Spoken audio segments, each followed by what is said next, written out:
नमस्कार, मैं हूँ AI अवतार नेहा थपलियाल और आप देख रहे हैं आज के उत्तराखंड समाचार। उत्तराखंड की प्रमुख यातायात कंपनी GMOU में करीब 2 करोड़ 32 लाख रुपए के फर्जी वाड़े का आरोप लगा है। जांच समिति के सदस्यों ने पत्रकार वार्ता कर मामले का खुलासा किया।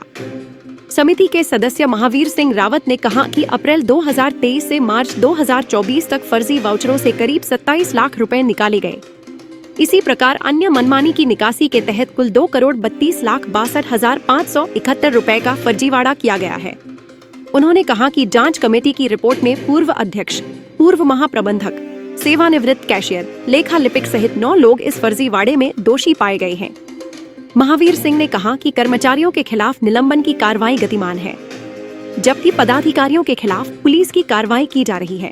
हमने बिंदुवार जो कंपनी की जो इकोनॉमिक सिस्टम है कि वेतन, यातायात व्यवस्था और फर्नीचर, बिल्डिंग रिपेयर, पंपों से संबंधित खर्चे, दान और पूजा और अन्य पुराने वाहनों के पैसे से जो विड्रॉल किए गए, इन सब की जांच की गई और उस जांच में 2 करोड़ 32 लाख 62,571 रुपए के फर्जीवाड़ा पाया गया। उस वित्तीय अनियमितताओं की जांच में जो हमने पाया कि उसमें फर्जी वाउचर बनाकर प्रतिदिन कंपनी के कैशियर से 60,000 से 90,000 तक के कैश निकालकर उसका दुरुपयोग किया जाता रहा। इस संबंध में हमने जांच की। उस जांच में पूर्व अध्यक्ष, पूर्व महाप्रबंधक जो कैशियर सेवानिवृत्त हो चुके हैं, लेखा लिपिक लेखा को इस फर्जीवाड़े में दोषी पाया गया और कर्मचारियों के खिलाफ इस समय निलंबन एवं चार्जशीट की कार्रवाई गतिमान है। प्रयागराज महाकुंभ में ड्यूटी से लौटने के बाद 112 SDRF के जवानों का मुख्यमंत्री पुष्कर सिंह धामी ने अभिनंदन किया। इस मौके पर उन्होंने SDRF की टीम को पुरस्कार स्वरूप 5 लाख रुपए का चेक भी सौंपा। मुख्यमंत्री ने कहा कि ये अनुभव हरिद्वार के 2027 कुंभ में काम आएंगे। कुंभ को भव्य रूप से आयोजित करने में मदद भी मिलेगी। CM धामी ने कहा कि सनातन धर्म के महासंगम की चुनौती को संभालना चुनौतीपूर्ण कार्य था। मुख्यमंत्री ने कहा कि उत्तराखंड राज्य विभिन्न भौगोलिक परिस्थितियों और आपदा की दृष्टि से संवेदनशील राज्य है। इन चुनौतियों से पार पाने के लिए SDRF द्वारा सराहनीय कार्य किए गए हैं। इस मौके पर उपाध्यक्ष राज्य आपदा प्रबंधन सलाहकार समिति विनय रोहिला, सचिव गृह शैलेश बगोली, DGP दीपम सेठ आदि उपस्थित थे। अब एक कमर्शियल ब्रेक है, देखते रहिए सिद्ध बली न्यूज।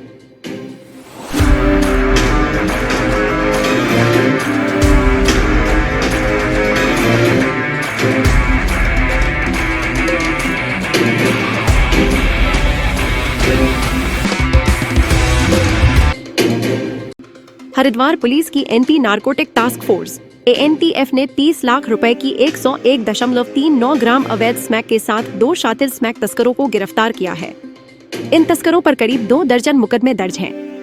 एंड हरिद्वार के प्रभारी निरीक्षक विजय सिंह ने बताया कि ANTF और थाना सिडकुल की संयुक्त टीम ने गुप्त सूचना पर कार्यवाही करते हुए जाल बिछाया और सिडकुल क्षेत्रांतर्गत दवा चौक से धर्मेंद्र निवासी सहारनपुर UP और शाहिद निवासी रोशनाबाद सिडकुल हरिद्वार को 101.39 ग्राम अवैध स्मैक के साथ दबोच लिया। इस स्मैक की बाजारी कीमत करीब 30 लाख रुपए है।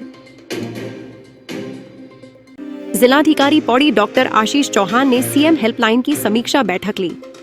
उन्होंने अधिक समय से लंबित शिकायतों का निस्तारण नहीं करने वाले विभागीय अधिकारियों को चेतावनी जारी करते हुए तत्काल शिकायतों का निस्तारण करने के सख्त निर्देश दिए।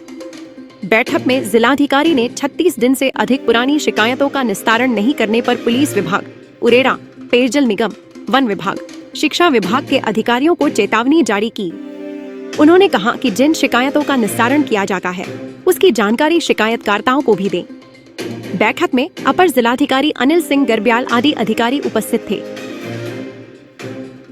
मुख्यमंत्री पुष्कर सिंह धामी ने मंगलवार को देहरादून पुलिस लाइन में पुलिस कांस्टेबल भर्ती प्रक्रिया का निरीक्षण किया। उन्होंने भर्ती के लिए आए युवाओं का उत्साहवर्धन किया। इस दौरान मुख्यमंत्री ने वरिष्ठ पुलिस अधीक्षक देहरादून अजय सिंह से भर्ती प्रक्रिया की विस्तृत जानकारी ली। उन्होंने भर्ती में शामिल युवाओं को प्रोत्साहित करते हुए श्रेष्ठ प्रदर्शन करने को कहा। मुख्यमंत्री ने भर्ती प्रक्रिया की व्यवस्थाओं का जायजा लिया और अधिकारियों को निर्देश दिए कि यह सुनिश्चित किया जाए कि पूरी प्रक्रिया में पारदर्शिता बनी रहे। इस अवसर पर उन्होंने भर्ती प्रक्रिया के अंतर्गत विभिन्न गतिविधियों का अवलोकन किया। अब एक कमर्शियल ब्रेक है, देखते रहिए सिद्ध बली न्यूज।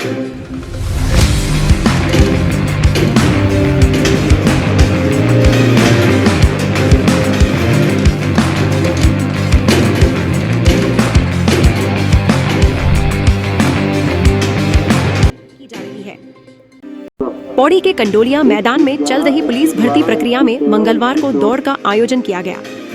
एसएसपी पौड़ी लोकेश्वर सिंह ने बताया कि मंगलवार को भर्ती के लिए पंजीकृत 260 अभ्यर्थियों में से कुल 123 अभ्यर्थी शारीरिक मानव दक्षता परीक्षा के लिए उपस्थित हुए। 123 अभ्यर्थियों में से कुल 89 अभ्यर्थी शारीरिक दक्षता मानद परीक्षा में सफल हुए। अग्निशमन विभाग कोट द्वार की ओर से राजकीय बेस अस्पताल कोट द्वार में मॉक ड्रिल किया गया। मंगलवार को अग्निशमन अधिकारी कोट द्वार रमेश चंद्र गौतम के नेतृत्व में फायर यूनिट कोट द्वार कर्मियों ने हॉस्पिटल में तैनात सुरक्षा कर्मियों और चिकित्सक स्टाफ को अग्निशमन यंत्रों का संचालन, प्रयोग विधि के बारे में जानकारी और परीक्षण दिया। फायर यूनिट के द्वारा खुले में आग लगाकर अग्निशमन यंत्रों व फायर टेंडर से आग बुझाकर संयुक्त मॉक ड्रिल किया। हरिओम सरस्वती पीजी कॉलेज धनौरी हरिद्वार में अंतर्राष्ट्रीय महिला दिवस के उपलक्ष्य में महिला सशक्तिकरण सप्ताह का आयोजन किया गया। इस अवसर पर उत्तराखंड विधानसभा अध्यक्ष ऋतु खंडूरी भूषण बतौर मुख्य अतिथि उपस्थित रहीं। उन्होंने छात्राओं को संबोधित कर उन्हें आत्मनिर्भर और सशक्त बनने के लिए प्रेरित किया। अपने उद्बोधन में विधानसभा अध्यक्ष ने कहा कि आज महिलाएं किसी भी क्षेत्र में पीछे नहीं है। शिक्षा, स्वावलंबन और आत्मनिर्भरता ही सशक्त समाज की नींव है। हमें महिलाओं को समान अवसर प्रदान कर समाज में उनकी भागीदारी सुनिश्चित करनी होगी। कार्यक्रम में प्राचार्य डॉक्टर योगेश कुमार सहित सभी शिक्षक व कर्मचारी उपस्थित रहे।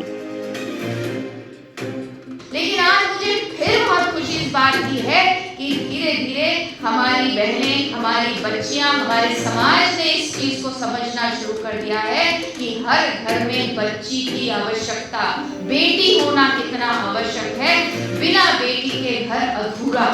ये चीज लोगों को समझ में आने लगी। आज की अगर भारत की बात करूं, आज के उत्तराखंड की बात करूं, घर से शुरू करेंगे। सबसे पहले जब आपकी बच्ची पैदा होती है, हम लोगों को ये कहा जाता है, अच्छा बेटी हो गई कोई बात नहीं। क्यों कोई बात नहीं? क्या मतलब? इस लाइन को कुछ समझ आता नहीं। बेटी हुई है खुशी की बात, अच्छी बात। बेटी हो या बेटा हो, हम लोगों को उन्हें बराबरी से पालना चाहिए, बराबरी से देखना चाहिए। घर में किस तरह का व्यवहार हो रहा है, माँ को ये देखना होगा, दादी को ये देखना होगा, नानी को ये देखना होगा कि आप किस तरह का व्यवहार अपने घर में कर रहे हैं। आपके साथ आपके पति का क्या व्यवहार है, आप अपने बेटे को किस तरह की शिक्षा दे रहे हैं। बेटियों को शिक्षा खूब देते हैं। आज ऐसे क्यों बोला, इधर क्यों बोला, ऐसे क्यों गई, जोर से क्यों बोला, इतनी जोर से लड़कियां थोड़ी हंसती हैं, इतनी देर तक कहाँ थी, ऐसे कपड़े क्यों पहने हैं, सिर क्यों नहीं ढका हुआ है, यहाँ क्यों गई, वहाँ क्यों गई। समय आ गया है कि दादी और नानी अपने नाती और पोतों को पहले शिक्षा। अब एक कमर्शियल ब्रेक है, देखते रहिए सिद्ध बली न्यूज।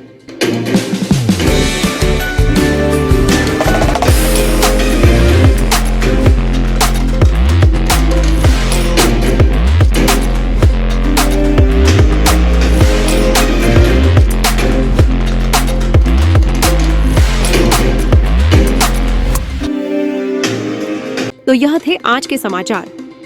रोजना प्रदेश के नवीनतम समाचारों को देखने के लिए कृपया हमारे चैनल को सब्सक्राइब कीजिए, लाइक और शेयर कीजिएगा। कल फिर उत्तराखंड के नवीन समाचारों के साथ आपके समक्ष आऊंगी।